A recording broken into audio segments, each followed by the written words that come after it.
নমস্কার, জ্যোতির্ময়ী দেবশ্রী। আজকে যে টপিকসটা নিয়ে আলোচনা করব সেটা ইদানিং এখনকার দিনে একদম সবার, আমি যে আলোচনা করব সবার সাথে, অনেকের সাথেই মিলে যাবে। কারণ আমার চেম্বারে এত এদের আনাগোনা থাকে, এত আমি ফোন পাই, সেই জন্য আমি ভাবলাম যে এই আলোচনাটা করি। এই আলোচনাটা করার পরে আপনারা নিজেরা ভাববেন যে আপনারা কি করবেন। সে ভাবার কথাটাও বলে দেবো, যে কিভাবে এটা ভাবতে হবে, করতে হবে, সেটাও বলে দেবো। আগে আলোচনাটা করি, যেটা হলো যে আজকাল দাম্পত্য জীবনে এত অশান্তি কেন।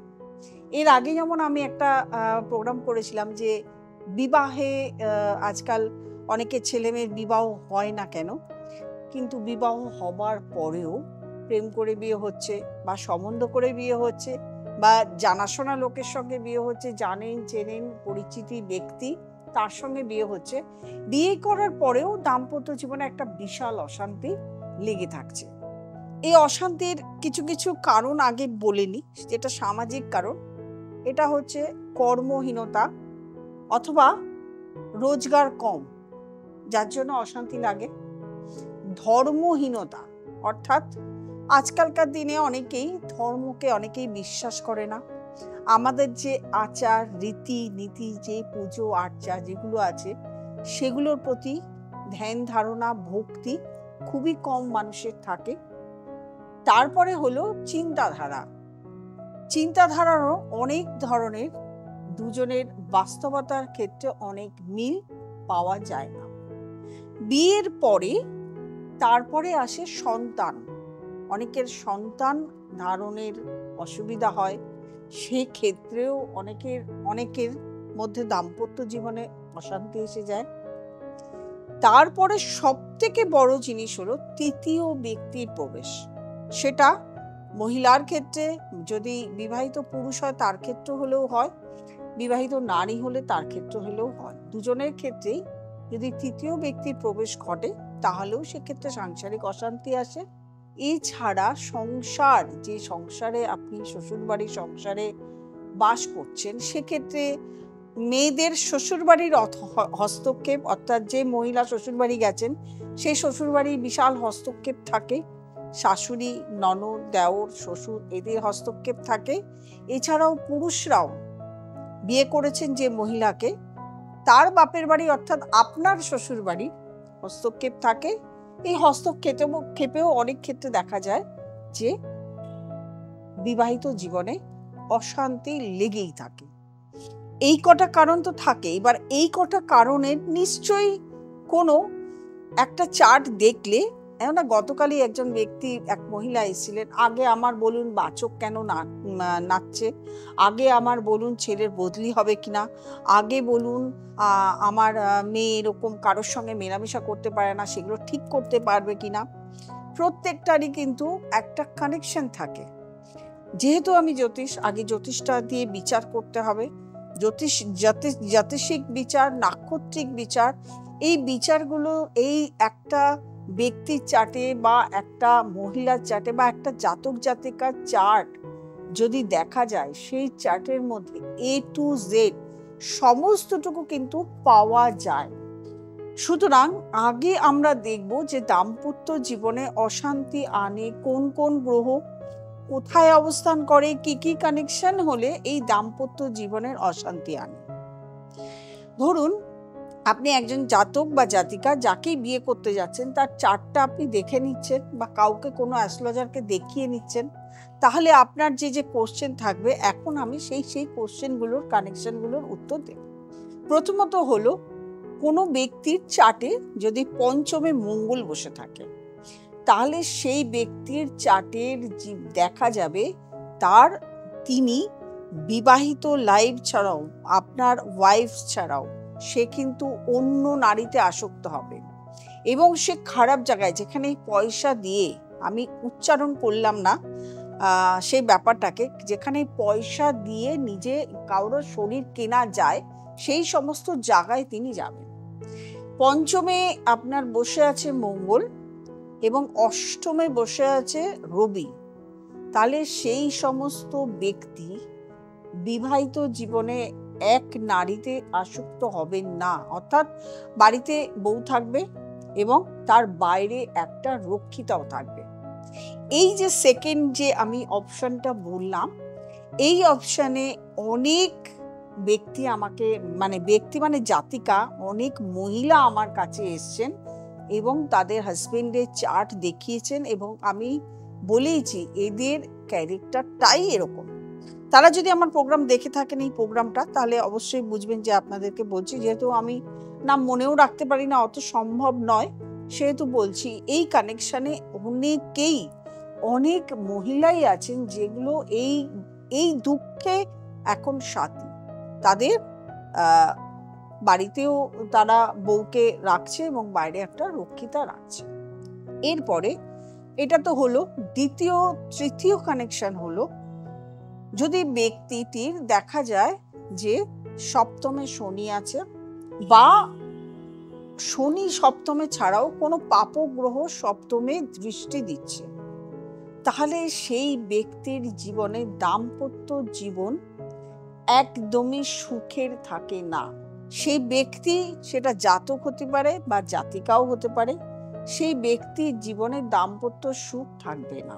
4 নম্বর হলো, ধরুন আপনি বিয়ে তো করেছেন, আপনার ম্যারিড লাইফ হবে, আপনি নিশ্চয়ই চাইবেন যে সেখানে আপনি সন্তান সুখ চান। তাহলে সন্তান সুখ পেতে গেলে আপনাকে প্রথমে দেখতে হবে যে আপনার লগ্নে কি বসে আছে। লগ্নে শনি, যদি পঞ্চম ঘরে দেখা যায় রাহু বসে আছে, মঙ্গল বসে আছে, পঞ্চম ঘরে দেখা যায় বা অন্য কোনো গ্রহ, পাপগ্রহ সেখানে দৃষ্টি দিচ্ছে, সেক্ষেত্রে দেখা যায় যে আপনার সন্তান নেই, আপনার জীবনে আপনি সন্তান পাবেন না। এবারে একটা চার্ট দিয়েই কিন্তু সন্তান বিচার হয় না, যেহেতু আমি এখানে পুরো অ্যাস্ট্রোলজিক্যাল আলোচনা করছি, জ্যোতিষী নিয়ে আলোচনা করছি, সেহেতু ধরুন আপনি যদি জাতক হন বা কোনো ব্যক্তি হন, আপনার জীবনে সন্তান নেই, কিন্তু আপনি যে নারীকে বিবাহ করেছেন তার পঞ্চম ঘর শুভ ঘর, তাহলে কিন্তু সেক্ষেত্রে আপনাদের জটক বিচারে যে নারী বিচার হয়, নারী যে কূটটা থাকে, সেই নারী কূটটাকে দেখতে হয় যে সেখানে সন্তান পাওয়া যাবে কিনা। তাও আমি অ্যাস্ট্রোলজিক্যাল বিচার দিয়ে বললাম। এটা যদি আপনার জাতিকার ক্ষেত্রেও হয় যে পঞ্চম ঘরে রাহু বসে আছে এবং বা মঙ্গল বসে আছে বা শনি বসে আছে বা লগ্নে শনি, পঞ্চম ঘরে মঙ্গল, রাহু এগুলো বসে আছে, তাহলে কিন্তু সেক্ষেত্রে সন্তান পাওয়া যায় না। এই সন্তান না পাওয়া গেলেই দেখা যায় যে সেক্ষেত্রে তাদের দাম্পত্য জীবনে অশান্তি আসে। আবার অনেকে মেনেও নেয়। আমার কাছে এক ডাক্তার এসেছিলেন, দুজনেই ডাক্তার, হাজবেন্ডও ডাক্তার, ওয়াইফও ডাক্তার। তাদের দুজনেরই সন্তান দুজনের হচ্ছিল না, হয়ে নষ্ট হয়ে যাচ্ছিল, বারবার অ্যাবর্শন হয়ে যাচ্ছিল। আমার কাছে এসেছিলেন সন্তান হবে কি না, এবং আমার কাছে দুজনেরই চার্ট দেখিয়েছিলেন। সেক্ষেত্রে আমি দুজনের ক্ষেত্রেই বলে দিয়েছিলাম যে আপনাদের ক্ষেত্রে সন্তান নেই। এবার আপনারা ঠিক করবেন যে আপনারা কি করবেন, অ্যাডাপশন নেবেন নাকি অন্য প্রসেসে যাবেন। কারণ সন্তান নেই মানেই, যে ক্ষেত্রে সন্তান ধারণ করতে পারবেন না, আগে ধারণটা দেখতে হয়। ধারণের ক্ষেত্রে সন্তান ধারণ বা সন্তান আমরা জরায়ুতে সন্তানটাকে রাখতে হবে, বেবিকে রাখতে হবে, সেই জায়গাটাও কিন্তু আমরা দেখব, সেটা 4th হাউস। সেই জায়গাটা যদি ঠিক না থাকে, সন্তান যদি ধারণই না করতে পারে, তাহলে কিন্তু আইএফবি, আজকালকার দিনে আইএফবি বা টেস্ট টিউব বেবি এগুলোও কিন্তু রাখতে পারে না। সেক্ষেত্রে ডাক্তারি বিচার দিয়ে তিনি আমাকে বুঝিয়ে দিলেন, ডাক্তারি বিচার দিয়ে টেস্ট টিউব বেবি বা আইএফবি কোনো কিছু করলেই সে ধারণ করতে পারবে না। এবং তিনি বলেও গেলেন যে এতগুলো প্রসেস করা হয়ে গেছে, কোনোটাতেই আমরা বেবি পাইনি, এবার আপনার দ্বারস্থ হলাম। তো সেক্ষেত্রে আমি তাকে নেগেটিভ নাই বলে দিলাম যে এক্ষেত্রে আমি কাজটাও নিতে পারবো না, কারণ এটা হবে না, যেটা হবে না সেটা করে পয়সা খরচা করে কোনো লাভ নেই, আপনারা অ্যাডপশনে চলে যান। হয়ে গেল। চতুর্থ ক্ষেত্রে আরেকটা দেখতে হয় যে আপনাদের 4th হাউস, যেমন একটু আগে আমি বললাম 4th হাউস, আপনি সন্তান ধারণ করতে পারবেন কিনা, সেক্ষেত্রে কোনো মহিলার ক্ষেত্রে দেখতে হয় 4th হাউস।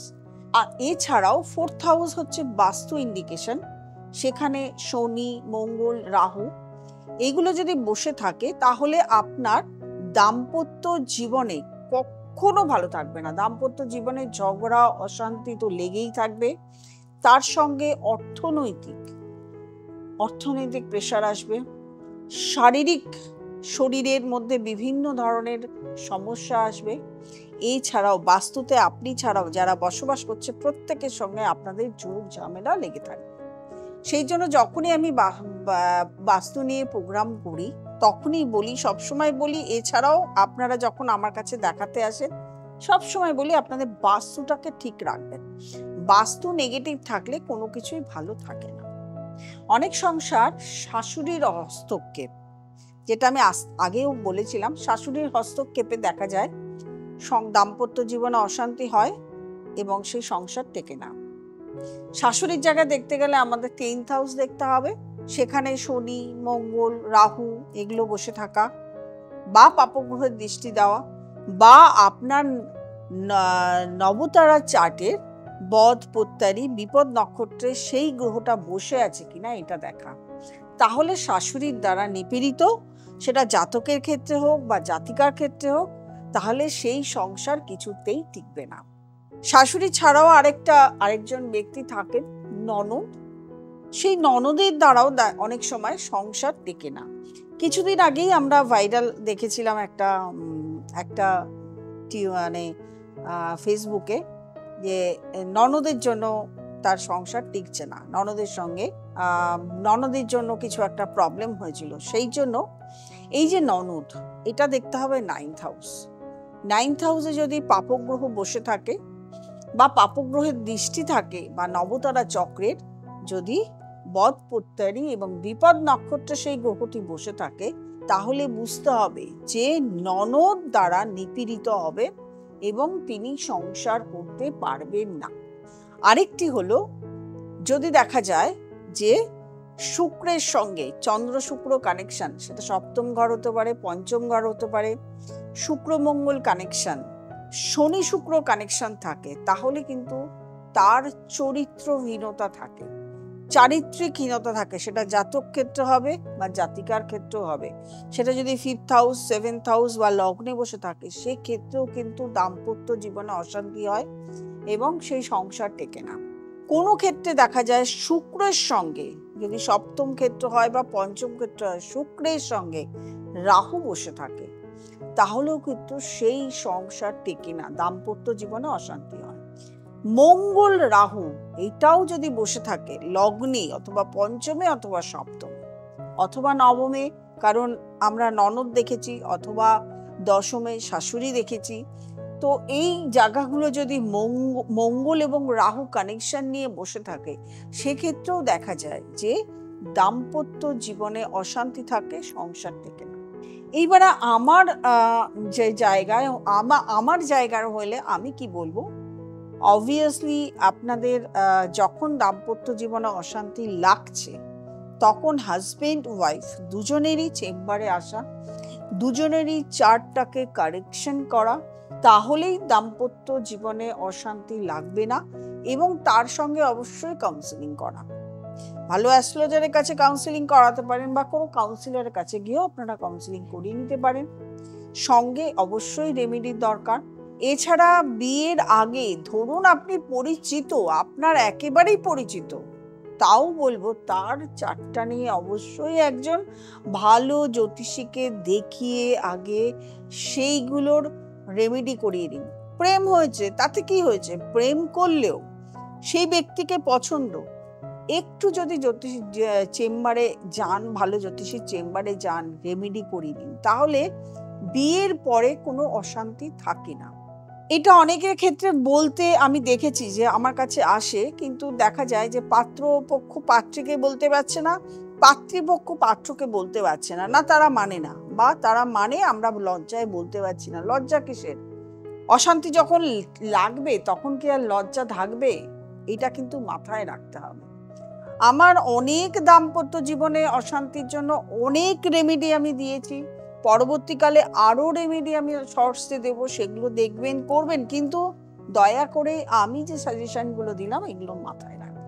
যারা প্রয়োজন মনে করছেন তারা অবশ্যই নিচে স্ক্রলে যে নাম্বারটি যাচ্ছে সেই নাম্বারটিতে ফোন করে বুকিং করে চেম্বারে আসবেন, অথবা অনলাইন কনসালটেশনও রয়েছে, অনলাইন কনসালটেশন করিয়ে নেবেন। জটক বিচারও করি, জটক বিচার দরকার হলে জটক বিচারও আপনারা করিয়ে নিয়ে বিয়ের পথে এগোতে পারেন, এবং জটক বিচারের পরে যে যে রেমেডি করা প্রয়োজন সেটাও কিন্তু করিয়ে নিয়ে, রেমেডি করিয়ে নিয়ে বিয়েতে বসবেন, যাতে দাম্পত্য জীবনে অশান্তি না হয়। আর যারা আমার নতুন প্রোগ্রাম দেখছেন অবশ্যই সাবস্ক্রাইব করবেন, লাইক করবেন, কমেন্ট করবেন, শেয়ার করবেন, নোটিফিকেশন অল বেলটি প্রেস করতে ভুলবেন না। প্রত্যেকে ভালো থাকবেন, আনন্দে থাকবেন। নমস্কার।